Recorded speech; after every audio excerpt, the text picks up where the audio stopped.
YouTube? It's the real Jizzle, and I'm back with another video. And if you are new to my channel, that means stop right here, pause this video, and go subscribe to my channel, please. And thank you. I know I've been gone for so long, or really 2 months though, for real. But I'm back, and I'm explaining my birth story. So enough talking. Let's just get into the video. This was my original due date. I was 41 weeks pregnant. Yeah, so I had to be induced because he wasn't coming on his own. I did everything I was supposed to do to make my labor start, but it never started. My tender was being so stubborn. So fast forward, May 5th, my due date. I went to the hospital and to be induced, but they sent me back home because they didn't have room for me. So they was like, I'm gonna call you when it come. It could be any time, just go to your phone. So they ended up calling me at 4:17 in the morning, I believe, on May 6th, which was a Thursday. And when I get to the hospital, I got there around like 6:30ish, 7 o'clock. After I did the paperwork and stuff, they put me in a room and they started my labor. They put me on Pitocin. After they put me on Pitocin, I can say I got a fever maybe 4 hours of being on Pitocin. I got a fever. It was 101 degrees, and around like 12:30ish, 1 o'clock, I still had that fever. So they was like, in the next couple hours, they was gonna break my water. So they broke my water, and I was 5 centimeters dilated when they did that because it didn't break on its own. So from, I could say around like 3ish, my tender was just sitting in that fluid forever until they actually got him out of me. I could say around maybe 4, 5 o'clock-ish, they rechecked me, and I was dilated to 7 centimeters, and I still had a fever, but it actually had went up. So like when they came back in the room about 8-ish, they checked my cervix again. I was still dilated to 7 centimeters, and then they was like, y'all heart rates, y'all not doing good, but let me give you some more medicine to see if we can break this fever. Fever didn't go nowhere. They don't know where it was coming from or why I had a fever. After I got the epidural, I just kind of like went to sleep and tried to like sleep the fever off.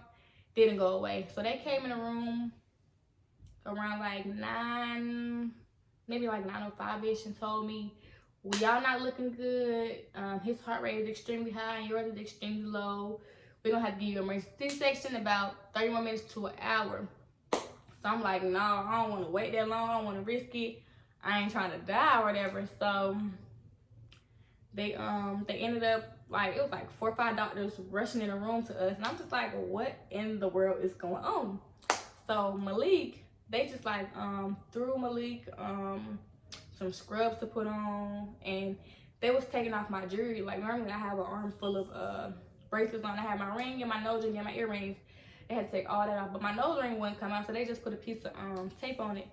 But I was so scared. I was on the phone with my mom, and I'm like, I can't breathe. They doing too much. I'm scared. She was like, you is stressing me out. And I'm like, I can't breathe. I'm scared. I'm nervous. I was just like so scared to have C-section, but I just wanted to get it over with because I didn't want to die. He wasn't coming. We wasn't doing good, and I wanted my baby. I'm like, okay, let's do it and get it over with. So when they like lifted me up and like slid me onto the surgery table to have him, and they like, Mom, you shouldn't feel nothing. You should just feel a bunch of pressure. And I'm like, okay. I was so numb from my neck all the way down to my pinky toe. Like, baby, I was so numb. I couldn't feel nothing. But when they pulled him out, I was like, oh my gosh, I can feel it, because it was just so much pressure for real. Like, it was really a whole bunch of pressure. So they lifted him up, like, and showed me him over the plastic they had over us. He started crying, and I started crying, and I'm like, oh my baby. And they was like, his the umbilical cord was wrapped around his neck, and he had fluid in his lungs and stuff. So they had did what they had to do while they were still working on me. I lost 814 milliliters of blood. That is a lot of blood. Like, that is a major surgery. I would not ever recommend nobody to have a C-section because that's like so freaking scary. Anyway, after they did what they had did with him, they had gave me him, but I was so weak. Like, I was so weak, I didn't even want to hold my hand for like 2 seconds. They took our picture, and I was like, y'all gotta get my baby back, because I'm gonna drop him like no tomorrow, for real. So I gave him my baby back, and after they got finished, it took them like 30 minutes to sew me back up or whatever. They took Malik and Montana to a room until I got out of surgery. After surgery, they like, your fever should have went down by now. You had the baby, you done, like, blah, blah, blah.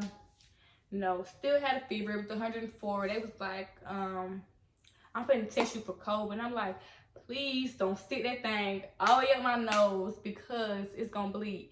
But I was lying because I don't want them sticking that thing all the way up my nose. It hurt. So she was like, I'm just gonna swab around the rim of it. I'm like, okay, that's fine. Do that. They take me to the room where me, Malik, and Montana is, and I went for my COVID test. So the lady, she dealing with me because I just had a C-section. I can't move, and they put these weights on my legs so I don't get blood clots or whatever. The whole 9. It was just too much, for real. So an hour go by, and the test come back. She was like, oh yeah, you have COVID. I'm like, oh, I got COVID. Ain't no way I got COVID. They took us to the COVID delivery floor, and I was sick. Like, I was so upset because I did not want to be in the hospital for 5 days. I already had been there for 3 days, but I had a C-section, but I was in there for so long. The food was nasty. I barely ate. I barely slept. I was in so much pain. It was horrible. They don't give you no medicine to get rid of COVID because there's no medicine for it. So I'm just sitting there looking crazy with 2 masks on day and night with my baby. And they like, I'm going to come corona test him in 24 hours. And I'm just like, okay.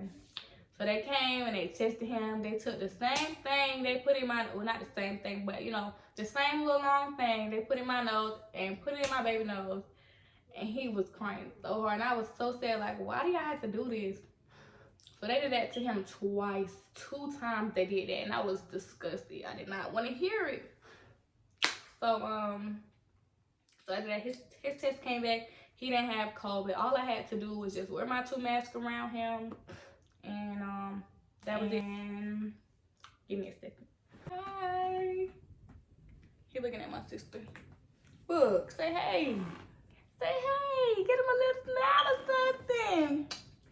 Anyway, thank you guys for watching my video. And make sure you like, comment, and subscribe. Thank you.